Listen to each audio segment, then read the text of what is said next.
حضرت عبداللہ المزنی رضی اللہ تعالی عنہ فرماتے ہیں کہ میرے والد بچپن میں انتقال کر گئے، مجھے چچا نے پالا تھا۔ اللہ نے میرے اوپر رحم کیا اور میں رسول اللہ کا غلام بن گیا۔ سبحان اللہ۔ چچا اسلام کا بڑا دشمن تھا، توبہ استغفر اللہ۔ مجھے نبی پاک صلی اللہ علیہ وسلم کا نام سننا معاذ اللہ جلال میں آ جاتا تھا سنتے ہی، استغفر اللہ۔ لیکن مجھ سے رہا نہیں جاتا تھا۔ اب میں کیا کروں؟ اللہ اکبر۔ میرا روز دل کرتا تھا مدینے جانے، سبحان اللہ۔ روز۔ میری ماں میرے درد سے آشنا تھی۔ اللہ۔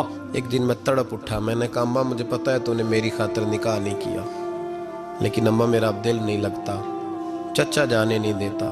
اماں کہنے لگی بیٹے جا، میری طرف سے اجازت ہے۔ کہتے ہیں میں جا کے چچا کے سامنے کھڑا ہوا، چچا میں نے جانا ہے۔ کہاں؟ پتہ اسے تھا مسلمان ہے۔ کہاں جائے گا؟ میں نے کہا مجھے مدینے جانا ہے۔ سبحان اللہ۔ کہتے ہیں وہ تو آگ بگولا ہو گیا، استغفر کہنے اللہ۔ لگا تیرے پاس جو کچھ ہے سارا میرا دیا ہوا ہے۔ توبہ استغفر تو میں نے کہا چچا رکھ لے، کہا جیبوں میں جو ہے وہ بھی نکال دے۔ کہتے میں نے رکھ دیا۔ پھر جلال میں کہنے لگا یہ جو تو نے کپڑے پہنے یہ بھی میرے ہیں۔ اللہ۔ حضرت عبداللہ المزنی کہتے ہیں میں نے وہ کپڑے بھی اتار کے دے دیے، اللہ اکبر۔ میرا وجود ننگا ہو گیا۔ تینوں لب دیاں آپ گواچے، اللہ اکبر۔ سانو اپنی خبر نہ کوئی، ساتھوں پارے ککھ گلیاں دے، ککھ گلیاں دے، سانو آکھ دے لوگ شدائی، اللہ۔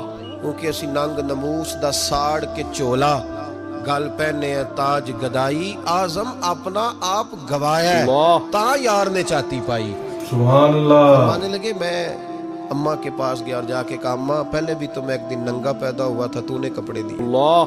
پھر ننگا ہو گیا ہوں کپڑے دے۔ اللہ کہتے اکبر۔ اماں نے 2 عورتوں والے لباس دیے، وہ پہن کے میں مدینے پہنچا۔ سبحان اللہ۔ میں بڑی غربتوں میں آیا تھا، میں دیہاتی تھا، مجھے کچھ کرنا نہیں آتا تھا، اللہ۔ پر مجھے یوں لگتا تھا کہ مدینے میں سب سے زیادہ عزت میری ہے، سبحان اللہ۔ سب سے زیادہ۔ ماشاء اللہ کے اللہ۔ حبیب نے منع فرمایا، فرمایا کوئی اونچا اللہ اللہ نہ کرے، جب کوئی نماز پڑھ رہا ہو سو رہا ہو تو اس کے سامنے اونچا ذکر نہ کرو۔ اللہ کہتے ہیں اکبر۔ میں ایک دن اونچا اونچا ذکر کر رہا تھا، اونچا اونچا میں ذکر کر رہا تھا، کیونکہ عشق لگا سی کھیڈاں کھیڈ دی، سبحان اللہ۔ کھیڈاں بھول گئیاں، میں کجل پایا سی یار دے ویکھنے نوں، پھر او دی یاد وچ روندے آئی ڈل گئیاں۔ سبحان اللہ۔ شاہ اس گلی کدے نہ رول دی، پر ہن تے رول گئیاں۔ سبحان اللہ۔ کہتے میں اونچا ذکر کر رہا تھا تو حضرت عمر فاروق رضی اللہ تعالیٰ عنہ نے ڈانٹ دیا، فرمایا تجھے نہیں پتا حضور نے منع کیا؟ اللہ تو عمر نے اکبر۔ ڈانٹا تو میں چھپ کے بیٹھ گیا کونے، اللہ۔ حضور آئے نا نماز پڑھانے، سبحان تو محبوب نے اللہ۔ پتا کیا وہ عبداللہ کدھر ہے؟ کہتے میں کونے میں تھا، حضور نے فرمایا کیا ہوا؟ تو میں رو پڑا، اللہ۔ میری عزت بڑی تھی نا مدینے میں، کبھی کسی نے کچھ نہیں کہا تھا۔ نبی کریم نے فرمایا کیا ہوا؟ سبحان اللہ۔ حضور کچھ نہیں، پھر بھی بتاؤ۔ کہتے میں رو پڑا، میں نے کہا یا رسول اللہ صلی اللہ میری علیہ غلطی وسلم۔ تھی تو سیدنا فاروق اعظم نے ڈانٹ اللہ۔ دیا۔ فرمایا ہوا کیا؟ یا رسول اللہ میں اونچا ذکر کر رہا تھا، اور بات بھی ٹھیک ہے، کچھ لوگ قریب نماز پڑھ رہے تھے، حضرت عمر نے منع کیا، نبی کریم علیہ صلی اللہ السلام نے علیہ فرمایا وسلم۔ بلاؤ نا ذرا عمر کو۔ اللہ۔ خود قانون حضور نے بنایا ہے کہ اونچا ذکر نہ کرے جب کوئی نماز پڑھ رہا، بلاؤ نا عمر کو۔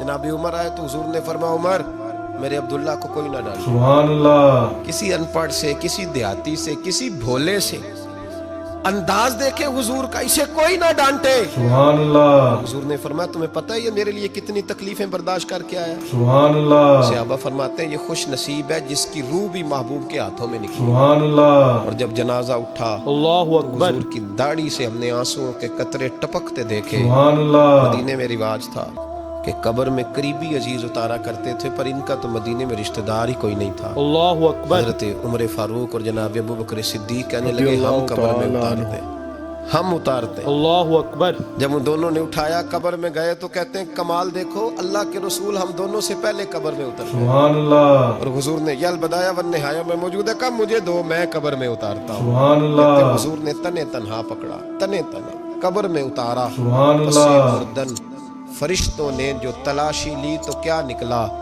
فقط ایک دل کے گوشے سے خیال مصطفیٰ نکلا۔ سبحان اللہ۔ نبی کریم علیہ السلام نے قبر میں رکھا اور ساتھ فرمایا اے اللہ میں آج شام تک اس سے راضی تھا، تو بھی اپنے کرم سے اس سے راضی ہو۔